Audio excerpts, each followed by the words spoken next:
नमस्कार। हम लोग दासबोध देख रहे हैं। आज समास 8वां दशक 5वां मुमुक्ष लक्षण। ठीक आहे. श्रीराम संसार मदाचे निगुणे नाना हीने कुलक्षणे ज्याचे ने मुखावा लोकने दोषित लागे। कि अभी समर्थ रामदास मुमुक्ष के लक्षण बता रहे हैं। वो बद्ध है लेकिन उसको भगवत प्राप्ति की इच्छा हो रही है। ऐसा जो व्यक्ति रहता है उसको मुमुक्ष कहते हैं। और उसको लगता है कि मुझे जो मुमुक्ष रहता है उसको लगता है मुझे संसार का मद हो गया है।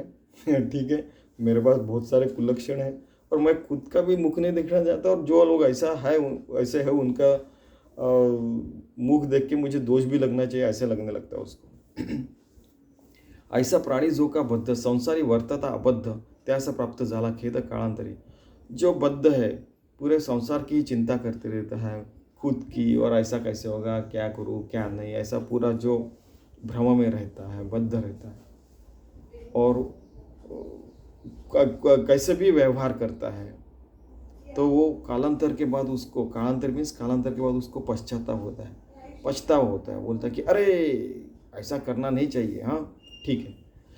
तो फिर वो क्या होता है, संसार दुखे दुखोला त्रिविधता पे पोड़ा निरूपणे प्रस्तावला अंतर्यामी। वो संसार में त्रिविधतापों से, आदि देविक, आध्यात्मिक, आदि भौतिक, सारे दुखों से वो पछताता है। फिर वो उसको कभी तो निरूपण सुनने को मिलता है कहीं और, या तो किसी के वचन सुनने को मिलते हैं कि अरे ये तो बिल्कुल अपने दिमाग के ऊपर छप गया, क्या बोला उसने, वाह।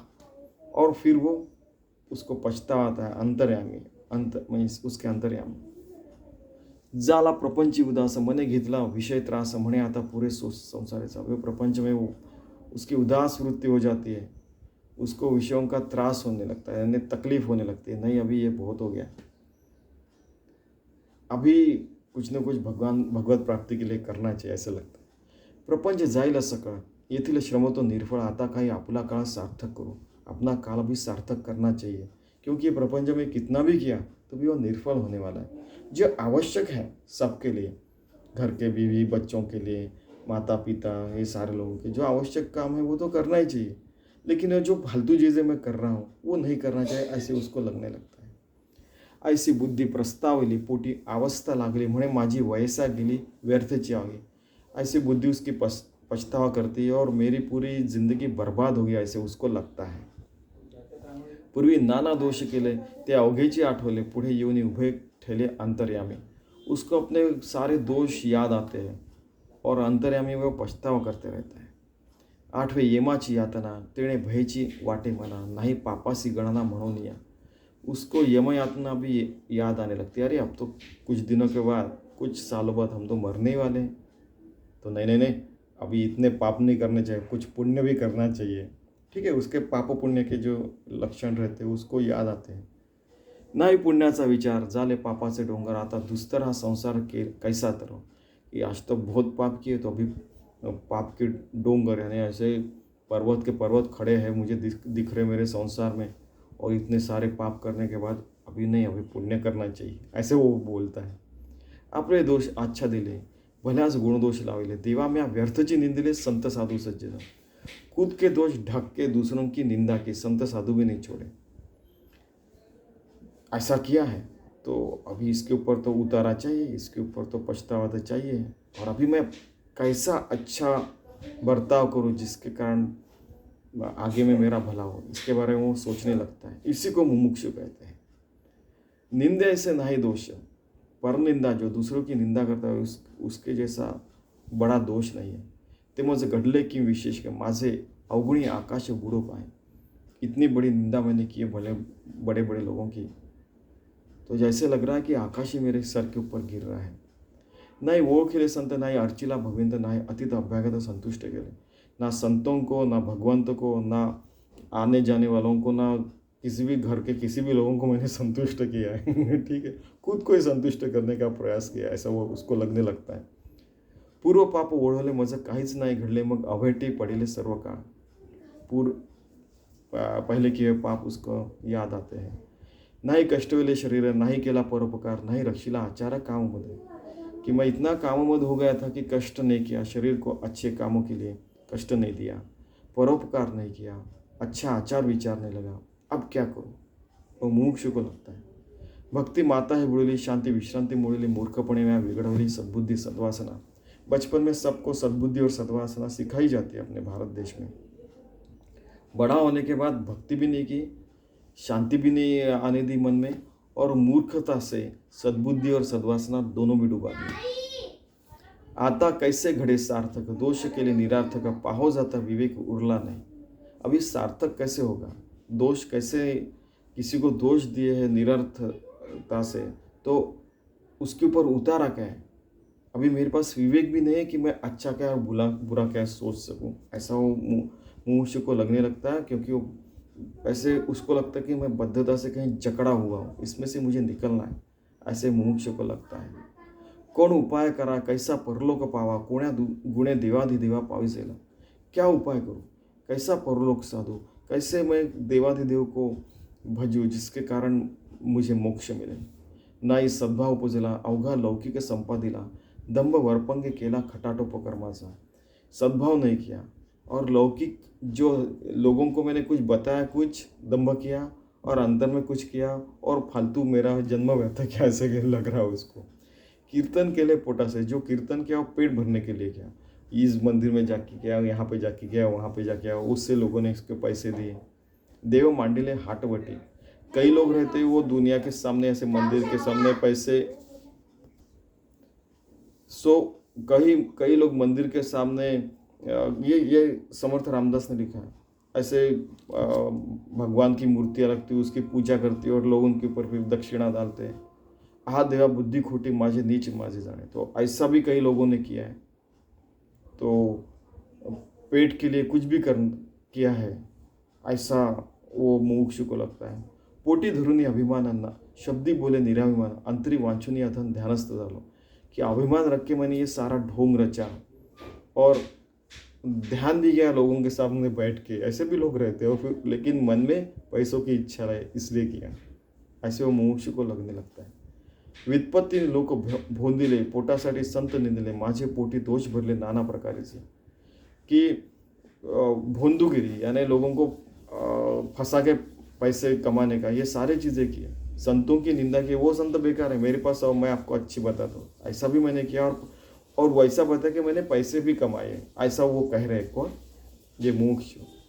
तो मेरे पेट में बहुत सारे दोष भर रहे हैं नाना प्रकार से, ऐसे यहाँ पे कहा गया। ये समर्थ रामदास बता रहे हैं कि ऐसा वो मुमुक्षु को लगता है। सत्यतेची उच्च दिली, मिथ्यतेची प्रतिपादले, ऐसे नाना कर्म के लिए उदर भरना का है। उदर भरण, पेट भरने के लिए सत्य को छेद दिया, मिथ्य प्रतिपादन किया और ऐसे कर्म किए जिसके कारण पेट भर सके। ऐसा पोटी प्रस्तावला, निरूपणे पालटला, तोची मोक्ष बोलीला ग्रंथांतरी।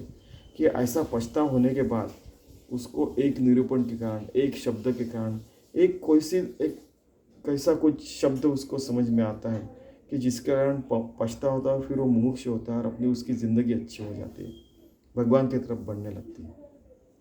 उसको मुमुक्षु कहते हैं। पुण्य मार्ग पोटी धरी, सत्संगाची वांछा करी, विरक्त झाला संसार, या नाम मुमुक्षु। पुण्य मार्ग की तरफ लगता है, सत्संग की वो इच्छा रखता है, विरक्त हो जाता है संसार में, सारे काम करते रहता है लेकिन उसको मन में वो विरक्ति पाता है, उसको मुमुक्षु कहते हैं। गेले राजे चक्रवर्ती, माझे वैभव ते किती, म्हणे धरू सत्संगती, या नाम मुमुक्षु।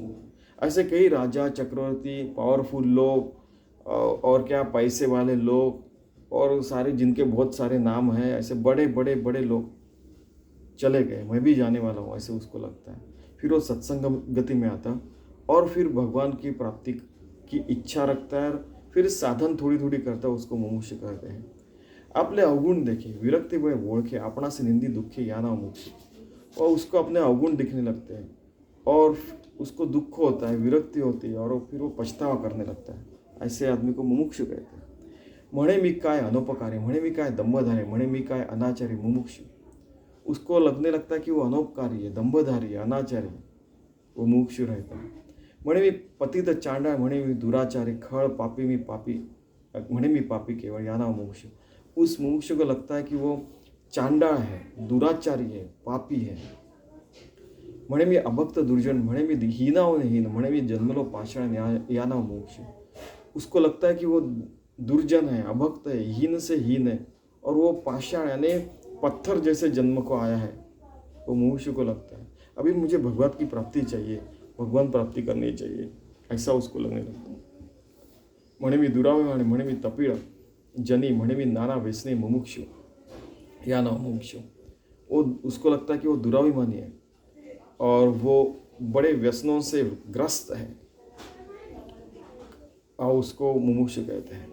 म्हणेमी आलसी आंगचोर म्हणेमी चोर म्हणेमी कपटी कातर म्हणेमी मूर्ख अविचार या ना मुमुक्षु। उसको लगता है कि वो बहुत आलसी है, कपटी है और मूर्ख भी है, ऐसा वो मुमुक्षु रहता है। म्हणेमी निकामी वाचा म्हणेमी पाषांडी तोंडा म्हणेमी कुबुद्धि कुटी या ना मुमुक्षु। बहुत फालतू बड़बड़ करता है, बहुत कुबुद्धि और कुटिलता से भरा हुआ है, उसको ऐसे उसको लगने लगता है मुमुक्षु को। म्हणेमी काहीच नाही म्हणेमी सकाळहून निवडे म्हणेमी आपली वर्णी कुलक्षण या ना मुमुक्षु। कि सब लोगों से भी मैं एक छोटा सा व्यक्ति हूँ, इस पूरे ब्रह्मांड में मेरी क्या शक्ति है, मुझे क्या अधिकार है, ऐसे उसको लगने लगता है। सारे कुलक्षणों से भरा हुआ है, मुझे फिर भी भगवत प्राप्ति करनी है, ऐसे व्यक्ति को मुमुक्षु कहते हैं। म्हणेमी अनाधिकारी म्हणेमी कुश्चिळ अघोरी म्हणेमी नीच नानापरी या ना मुमुक्षु। ठीक है। म्हणेमी काय अपस्वार्थी, मैं बहुत अपस्वार्थी हूँ, अनर्थी म्हणेमी काय अनर्थी म्हणेमी नवे परमार्थी या ना मुमुक्षु। मैं परमार्थी तो नहीं हूँ, ऐसे मुमुक्षु को लगता है। म्हणेमी अवगुणाची राशि म्हणेमी व्यर्थ आलो जन्मासी म्हणेमी भार झालो भूमिसी या ना मुमुक्षु। मेरे पास अवगुण की राशि यानी बहुत अवगुणों से भरा हुआ हूँ और व्यर्थ ही मैंने जन्म लिया है, ये इस भूमि को भार हो चुका हूँ, ऐसे मुमुक्षु को लगता है। आपणास निंदी सावकाश पोटी संसाराचा त्रास धरी सत्संगाचा हव्यास या ना मुमुक्षु। कि खुद को धीरे धीरे वो कोसते रहता है, संसार की उसको त्रागा हो गया रहता है, उसको सत्संग में रहना चाहिए, सत्संग की बातें भगवान की बातें करनी चाहिए, ऐसा लगता है उसको मुमुक्षु कहते हैं। नाना तीर्थे ढूंढाळली शमदमादी साधने केली नाना ग्रंथांतरी शोधली पाहिली शोधून या। बहुत सारे तीर्थों को जाता है, बहुत सारे शमदमादी साधन करता है, नाना ग्रंथ ढूंढता है और उस तरीके से बर्ताव करता है और साधना भी करने लगता है। अभी शमदमय साधन क्या है? शम यानी शांतता, मन, दम यानी इंद्रिय दमन करना, तितिक्षा यानी सुख दुख पचाना, उपरत यानी अनासक्ति से अच्छे कर्म करना, अच्छी साधना करना, श्रद्धा और श्राद्ध यानी क्या होता है, श्रद्धा और श्राद्ध हाथ में चलने लगते हैं। कैसे कि भगवान की श्रद्धा करने के बाद अपने अहंता का श्राद्ध हो जाता है और अपन सद्गुरु के वचन के ऊपर विश्वास रखते हैं और सत्य बुद्धि से चलते तो फिर हमें समाधान मिलता है। इसको शम दम तितिक्षा उपरती श्रद्धा और समाधान, ऐसे अपने को समाधान मिलता है वो साधना करने के बाद। और वो लेकिन वो मुमुक्षु को लगता है कि इतना सारा करने के बाद भी तेणे नवे समाधान वाटे अवघाचा अनुमान म्हणे रिघो संतास शरण या ना मुमुक्षु। कि अभी तो समझ में नहीं आ रहा, मेरे को पूरा समाधान नहीं हो रहा, तो फिर वो सद्गुरु को संतों को शरण जाता है, उसको मुमुक्षु कहते हैं। देहाभिमान कुलाभिमान द्रव्याभिमान नानाभिमान सांडूनी संत चरणे अंधन या ना मुमुक्षु। अपना देहाभिमान, कुलाभिमान, द्रव्याभिमान, नानाभिमान, अपने पद का अभिमान, ये सारी प्रकार के अभिमान वो छोड़ के संतों के चरणों में वो शरण जाता, उसको मुमुक्षु कहते हैं। अहंता सांडूनी दूरी आपणास निंदी नानापरी मोक्षाची अपेक्षा करी या ना मुमुक्षु। अहंता छोड़ के खुद की निंदा करता है और मोक्ष की अपेक्षा करता है, उसको मुमुक्षु कहते हैं। वो संतों को शरण जाता है और फिर साधनारत भी हो जाता है नॅचरली। ज्याचे थोरपण लाजे जो परमार्थ करणे झिजे संता पाए विश्वास उपजे या ना मुमुक्षु। कि उसको किसने बड़ा कहा, क्योंकि उसने बहुत सारा ढोंग रचा हुआ रहता है तो लोग उसको बड़ा कहते हैं, तो वो बोलते कि हट ये फालतू है, परमार्थ मार्ग के में रहना यही सबसे अच्छा, संतों के ऊपर विश्वास रखना यही सबसे अच्छा, और मुमुक्षु रहना साधन करना यही अच्छा है, ऐसे उसको लगने लगता है। स्वार्थ सांडूनी प्रपंचाचा हव्यास धरला परमार्थाचा अंकित होईन सज्जनाचा तो मुमुक्षु। स्वार्थ छोड़ देता है प्रपंच का और परमार्थ के ऊपर लगने लगता है और वो सज्जनों का होके रहता है, सज्जनों में रहता है, अच्छे मार्ग पे चलता है और परमार्थ मार्ग पे साधनारत हो जाता है, उसको मुमुक्षु कहते हैं। अभी देखिए, ऐसा मोक्ष जाणीजे संकेत चिन्हे ओळखीजे पुढे श्रोती अवधान दीजिए साधक लक्षण। मोक्ष पूरा साधक हो जाता है, उस साधक के लक्षण क्या है ये मैं अगले समास में बताने वाला हूँ, ऐसे समर्थ रामदास कह रहे हैं। इति श्रीदासबोधे गुरु शिष्य संवादे मुमुक्ष लक्षण नाम समास 8। तो उस साधक के लक्षण क्या है वो हमें समर्थ रामदास अगले समास में बताने वाले हैं। देखिए, हमें परमार्थ मार्ग पर रखने के लिए चाहे श्री कृष्ण रहो, ज्ञानेश्वर रहो, समर्थ रामदास रहो, सारे साधु संत अच्छे लोग, भगवान, भक्ति, ये सारे हमें परमार्थ मार्ग के ऊपर ही रखना चाहते हैं। ठीक है, तो वो भक्ति, वो साधन, ये सारी चीज़ें हमें परमार्थ मार्ग पे ही रखते हैं।